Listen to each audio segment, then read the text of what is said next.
സമാധാനം വേണം. അപ്പം മനുഷ്യർക്ക് ആവശ്യം എന്താ? സമാധാനമാണ്. എന്നാലേ നമുക്ക് മുമ്പോട്ട് പോകാൻ ഒക്കത്തുള്ളല്ലോ. ശാന്തമായ ഒരു ജീവിതം നയിക്കണോ? ദൈവത്തോട് എന്തോ വേണം? സമാധാനം. ആ സമാധാനം നഷ്ടപ്പെടുത്തുന്നത് എപ്പോഴും എന്താ? പാപമാണ്. പാപമനുരഞ്ജനപ്പെടണം. അപ്പം നമ്മുടെ വ്യക്തിത്വത്തിൽ മാറ്റം ഉണ്ടാകും. അതുകൊണ്ടാണ് പറയുക, അവൻ രക്ഷിക്കപ്പെട്ട് കഴിഞ്ഞപ്പോൾ മുമ്പേ നിനക്ക് പ്രയോജനം ഇല്ലാത്തവൻ ഇപ്പോൾ എനിക്കും നിനക്ക് ഒരുപോലെ. പ്രിയരെ, രക്ഷാനുഭവത്തിൽ വ്യക്തിത്വത്തിൽ മാറ്റം വരുമെന്ന് വിശ്വസിക്കുന്നവർ ദൈവത്തിന് സ്തോത്രം ചെയ്തേ. ഇന്നലെ വരെ ഭയങ്കര ചീത്ത പറഞ്ഞുകൊണ്ടിരുന്നവർ ഇന്ന് ചീത്ത വിളിച്ചാൽ മിണ്ടാതിരിക്കുന്നത് പൊട്ടനായതുകൊണ്ടല്ല, പേടിച്ചിട്ടുമല്ല, അകത്ത് ഭയങ്കര ഒരു സമാധാനം ഉള്ളത് കൊണ്ടാണ്. തിരിച്ച് പ്രതികരിക്കാത്ത എന്തുകൊണ്ടാണെന്നറിയാമോ? സമാധാനം ഉള്ളത് കൊണ്ടാണ്. Hallelujah, hallelujah. വിസ അടിച്ചു, UK വിസയും മേടിച്ചുകൊണ്ട് അച്ചായൻ വന്നിരിക്കുക. പോവാ, ടിക്കറ്റും കിട്ടി, പോകാൻ വന്ന് കടവിലിറങ്ങി നിന്നപ്പോൾ ആരണ്ടോട് യാത്ര പറയാൻ ചെന്നപ്പോൾ പഴയ ഒരു വൈരാഗ്യം വെച്ചിട്ട് ഒരുത്തം വന്നിട്ട് ചൂടായി. എന്താടാ എന്നൊക്കെ ഞാൻ കാണിച്ചു തരാടാ, നിങ്ങളാ ഇളങ്ങ് മാറി പോയിട്ട് ഇയാൾ പുറകെ അടക്കുക. തിരിച്ച് ഒരൊറ്റ അട്ടി കൊടുക്കാൻ കൈ എടുത്തപ്പോഴാണ് കൈ പോക്കറ്റെ തട്ടി. പോക്കറ്റ് എന്തോ ഇരിക്കുക, വിസയും പാസ്പോർട്ടും. പുള്ളി അകത്ത് പറഞ്ഞു, നിന്നോട് മിണ്ടിയ നീ കേസ് കൊടുക്കും, എൻ്റെ പോക്ക് തടയും. പക്ഷേ ഒരു കാര്യമുണ്ട്, അടുത്ത ആഴ്ച നീ മുണ്ടും മടക്കി കുത്തി ഇവിടെ ഈ ടൗണിൽ കാണും. ഞാൻ എവിടെ പോവും? മേളിക്കൂടെ പോവും. നമ്മൾ ഈ പലരും മിണ്ടാതിരിക്കുന്ന ഒറ്റ കാര്യം കൊണ്ടാണ്. ഞങ്ങളെ മണ്ടരാക്കല്ലേ. ഞങ്ങളുടെ വിസ പോകാതിരിക്കാൻ മിണ്ടായിരിക്കുക.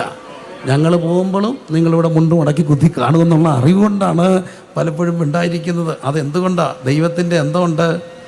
സമാധാനം. ഈ സമാധാനത്തിനായി സ്തോത്രം ചെയ്താട്ട്.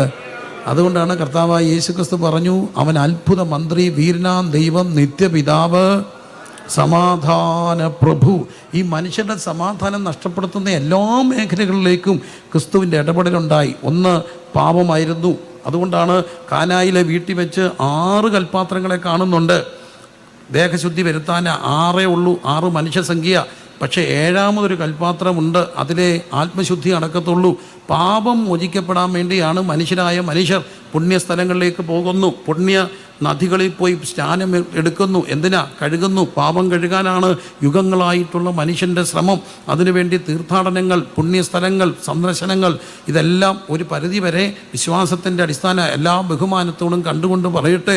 അതിനെല്ലാം ആദരവോട് കണ്ടുകൊണ്ട് പറയുമ്പോൾ ഒരു നദിയുണ്ട് കേട്ടോ, ചങ്കിന്ന് ഒഴുകുന്ന ഒരു നദി. ആ നദിക്കകത്തൊഴുകുന്ന രക്തത്തിൽ മുങ്ങിയാൽ ഹിമം പോലെ വെളുക്കുന്ന പുണ്യാഹ രക്തം. ആ നദിക്കകത്ത് കോടാകോടി ജനങ്ങൾ കഴിഞ്ഞ 2000 വർഷമായി കഴുകിക്കളഞ്ഞു. അവിടെ ആത്മാവിൻ്റെ പാപക്കറകൾ. ഹല്ലേലൂയ. കരമടിച്ച് ദൈവത്തെ സ്തുതിച്ചാട്ട്. Hallelujah, hallelujah, hallelujah. മനുഷ്യൻ്റെ സമാധാനത്തെ കെടുത്തുന്ന പാപം. രണ്ടാമത് മനുഷ്യൻ്റെ സമാധാനത്തെ കെടുത്തുന്നത് ദുരാത്മാക്കളാണ്. അതുകൊണ്ടാണ് യേശുക്രിസ്തു സമാധാന പ്രഭു എന്നറിയപ്പെടുന്നത്. ദുരാത്മാക്കളെ ശാസിച്ചപ്പോൾ ഒരു മനുഷ്യൻ വന്ന് പറയുന്നു, എൻ്റെ കുഞ്ഞിനെ തീയിലും വെള്ളത്തിലും തള്ളിയിടുന്നു, നൊരച്ച് പതപ്പിക്കുന്നു. രോഗം വരുമ്പോൾ അതിനെ ഒരപ്പനെ പറയുക, ഒരു കുഞ്ഞിങ്ങനെ തീയിലും വെള്ളത്തിലും വീണ് നൊരച്ച് പതയുമ്പോൾ അപ്പൻ എന്തോ ഉണ്ടോ? സമാധാനമുണ്ടോ? ഇല്ല. യേശു അവൻ്റെ ആ രോഗാത്മാവിനെ എന്തു ചെയ്തു? ശാസിച്ചു. എൻ്റെ കർത്താവിൻ്റെ ഒരു പ്രത്യേകത, മനുഷ്യൻ്റെ സമാധാനം കെടുത്തുന്ന സകല മേഖലയിലും ഇടപെടും. അടുത്തൊരു സമാധാനം കളയുന്നതാണ് രോഗം. കർത്താവ് ചെയ്ത പല അത്ഭുതങ്ങൾ, ഏറ്റവും പ്രധാനം രോഗങ്ങൾക്ക് രോഗശാന്തി കൊടുക്കുകയായിരുന്നു, സൗഖ്യം വരുത്തുകയായിരുന്നു. പ്രിയരെ, കരമടയ്ക്കാൻ കാശില്ലെന്ന് പറഞ്ഞവർക്ക്, വിശന്ന് വലഞ്ഞിരുന്ന ജനങ്ങൾക്ക് അപ്പം വർദ്ധിപ്പിച്ചു കൊടുക്കുകയായിരുന്നു.